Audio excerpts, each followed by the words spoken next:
আজকের অনলাইন ক্লাসে সকল শিক্ষার্থীকে স্বাগত। আমি জয়দীপ কুমার রায়, সহকারী শিক্ষক, কাছারিবালিকা উচ্চ বিদ্যালয়ের মতলব দক্ষিণ চাঁদপুর। আমি আজকে অনলাইন ক্লাসে আলোচনা করব সপ্তম শ্রেণীর 14 অধ্যায় থেকে জলবায়ু পরিবর্তনের। এটা সুবিধার জন্য দুটো অংশ ভাগ করেছে, এটা প্রথম অংশ।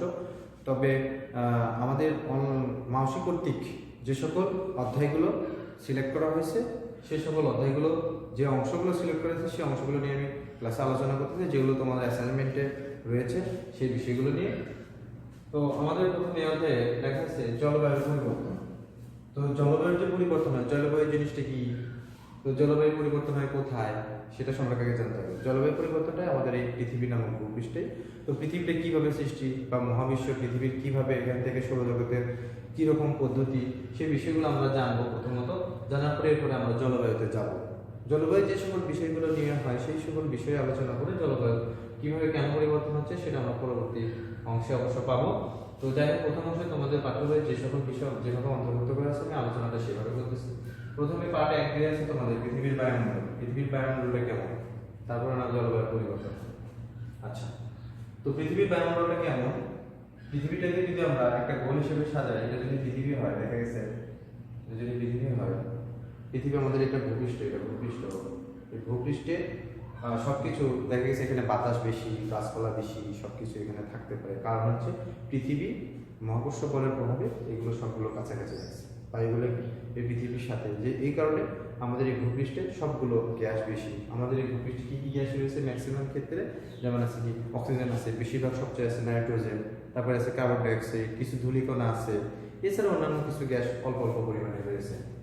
আচ্ছা, তাহলে ভূপৃষ্ঠে আমাদের বিভিন্ন সবচাইতে গ্যাস বেশি পরিমাণে রয়েছে, এবং ভূপৃষ্ঠে অক্সিজেনটা থাকার কারণে আমাদের বসবাসের যোগ্য হয়ে গেছে, বসবাসের যোগ্য আমরা বসবাস করতে পারছি। এটা হচ্ছে ভূপৃষ্ঠ। প্রথম অঞ্চলটাকে ভূপৃষ্ঠ বলে ধরা হয়েছে। আর এগুলো এখানে থাকার কারণ হচ্ছে, এখানে বেশি সবচাইতে গ্যাস থাকার কারণ হচ্ছে মহাকর্ষ বলের প্রভাবে পৃথিবী সবগুলোই গ্যাসকে নিচের দিকে আকর্ষণ করে, মহাকর্ষ বলের প্রভাবে নিচের দিকে আকর্ষণ করে নিজের কাছে রেখেছে। বিষয়টা হচ্ছে এরকম।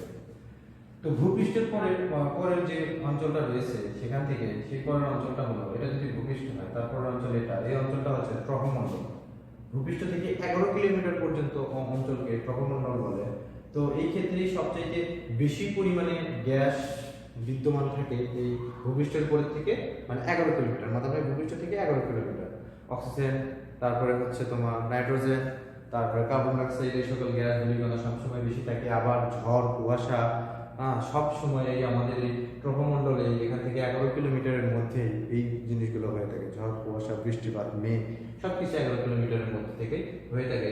এই অঞ্চলে হয় হচ্ছে সেটা হচ্ছে ট্রফোমণ্ডল বলা হয়। 11 কিলোমিটার পর্যন্ত ট্রফোমণ্ডলে বিস্তৃত। এরপর আছে কি ট্রফোমণ্ডলের পর সেখান থেকে 39 কিলোমিটার পর্যন্ত, তার থেকে 11 কিলোমিটার পর 39 কিলোমিটার পর্যন্ত হচ্ছে স্ট্র্যাটোমণ্ডল। মানে ভূপৃষ্ঠ থেকে 11 কিলোমিটার ট্রফোমণ্ডল থেকে 11 কিলোমিটার পর থেকে 39 কিলোমিটার হচ্ছে স্ট্র্যাটোমণ্ডল। তো এই স্ট্র্যাটোমণ্ডলের মধ্যে আমাদের O3 মানে ওজোন স্তর আছে, এটাকে বলা হয় ওজোন স্তর। এই ওজোন স্তর থাকার কারণে আমাদের সূর্যের যে অতি বেগুনি রশ্মি আছে, যেটা আমাদের চামড়ার উপর এসে বিভিন্ন ক্যান্সারের সৃষ্টি করে, ত্বক নষ্ট করে, বিভিন্ন চর্মরোগ সৃষ্টি হয়, সেই রোগ থেকে ওই অতি বেগুনি রশ্মিটাকে রক্ষা করে এই হচ্ছে স্ট্র্যাটোমণ্ডলে যে ওজোনায়ন যে একটা স্তর আছে, ওজোন স্তর আছে। এটা অক্সিজেন 3 অণু বিশিষ্ট অক্সিজেনের একটা স্তর আছে। সেই স্তরটা আমাদের ওই সূর্যের অতিবেগুনি রশ্মিকে ওই স্তরটা ঘিরে ফেলে। ওই স্তরের কারণে সূর্যের অতিবেগুনি রশ্মিটা আমাদের ভূপৃষ্ঠে এসে পৌঁছায় না, যার কারণে আমরা দেখা গেছে অতিবেগুনি রশ্মি থেকে আমরা সুরক্ষিত। তাহলে সেটা আছে হচ্ছে স্ট্র্যাটোমণ্ডলের মধ্যে এই ওজোন স্তর, সেটা হচ্ছে 39 কিলোমিটার পর্যন্ত বিস্তৃত। এর পরবর্তীতে আছে সেখান থেকে এই 39 কিলোমিটার পরে থেকে কিছু অঞ্চল আছে স্ট্র্যাটোমণ্ডল, মেসোমণ্ডল আছে। তো মেসোমণ্ডলে আস্তে আস্তে এখানে বায়ুর তাপমাত্রাটা আস্তে আস্তে অবশ্য বাড়তে থাকে, তাপমাত্রাটা বাড়তে থাকে এই ক্ষেত্রে মেসোমণ্ডল থেকে। তারপরে এখান থেকে তার সবচেয়ে এটার থেকে উপরের অঞ্চল যেটা আছে সেটা হচ্ছে তাপমণ্ডল। এখানে বায়ু শূন্য, সেখানে কোনো অভাবে বায়ু পাওয়া যাবে না, যেটা পাহাড়ের চূড়া দেখা গেছে অনেক কিলোমিটার উঁচুতে, যেগুলো হাজার হাজার কিলোমিটার উঁচুতে, এই জন্য সেখানে অক্সিজেন নিয়ে যাওয়া হয়, ওখানে কোনো অক্সিজেন থাকে না। তারপর বিমান যে পথে চলে সেগুলো হচ্ছে একবারে মেসোমণ্ডলের উপর দিয়ে। তারপরে এই বায়ুশূন্য স্থান থেকে, এখান থেকে বায়ুশূন্য জোনে জন্যই আমরা রেডিওতে বা বেতারের যে আমরা শব্দগুলো শুনতে পাই সেখান থেকে এই বেতার তরঙ্গ প্রতিফলিত হয় সেখান থেকে, মানে শব্দের যে প্রতিফলনের কারণে আমরা বেতার তরঙ্গের সাহায্যে যে আমরা রেডিওতে গান শুনতে পাই, যেগুলো আগে শুনতাম, এখন তো রেডিওর চলন কিছুটা উঠে গেছে, তবে এই প্রক্রিয়াকে এখানে প্রয়োগ করা হয় বেতার তরঙ্গে। তারপর টেলিভিশন যেটা আমরা দেখি সেখান থেকে বিভিন্ন বেতারে যে সাউন্ড ওখানে ওই সেই এই তাপমণ্ডলে এইখান থেকে আমাদের রশ্মিগুলো প্রতিফলিত হয়ে এসে আমাদের টিভি পর্দায় সেটা প্রতিফলন ফেলায়, যার কারণে আমরা সেটা দেখতে পাই। এই গেল হচ্ছে মোটামুটি আমাদের পৃথিবীর বায়ুমণ্ডল সম্পর্কে আলোচনা। তবে এক্ষেত্রে ভূপৃষ্ঠ, গ্রহমণ্ডল ইম্পর্টেন্ট, স্ট্রাটোমণ্ডল সেটা আমাদের পৃথিবীর সূর্যরশ্মি থেকে বাঁচায়, এটা ইম্পর্টেন্ট।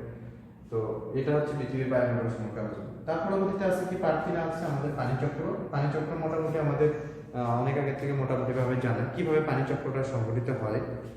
পানিচক্রের বিষয়টা হচ্ছে এরকম যে প্রথমত আমরা সকলেই জানি পানি বাষ্পাকারে কি হয়, বাষ্পাকারে আস্তে আস্তে আস্তে বাষ্পাকারে উপরের দিকে উঠে যায়, তাহলে সমুদ্র থেকে বাষ্প হতে পারে পানি, আবার বৃষ্টি হওয়ার পর সেখান থেকে ভূপৃষ্ঠ থেকে কিছুটা বাষ্প হতে পারে, আবার পুকুর, নদী, নালা, খাল, বিল এগুলো থেকে পানি প্রতিনিয়ত তাপের কারণে একটা তাপমাত্রায় যে পানি বাষ্প পরিণত হয় 100 ডিগ্রি সেলসিয়াস তাপমাত্রা সাধারণত পানি থেকে, তারপরে এখান থেকে বাষ্প পরিণত হওয়া শুরু করে তার পরবর্তী তাপ থেকে।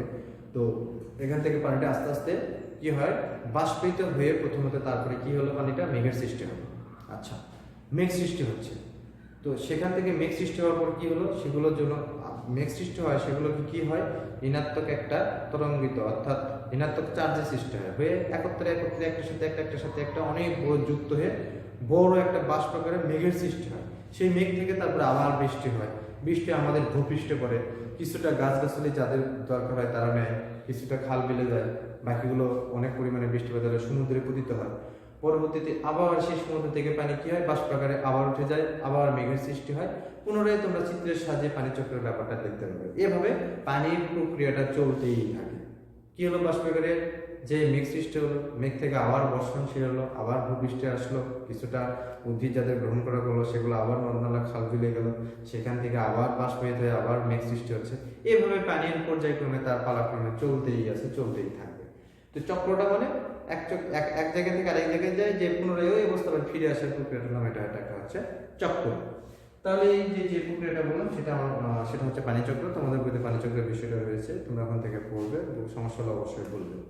তো প্রথম অংশে সুবিধার জন্য প্রথম অংশের পাঠের এই পর্যন্তই আলোচনা। তো পরবর্তী ক্লাসে এর দ্বিতীয় অংশ নিয়ে আমি আলোচনা করব। আজকের মতো ধন্যবাদ সবাইকে।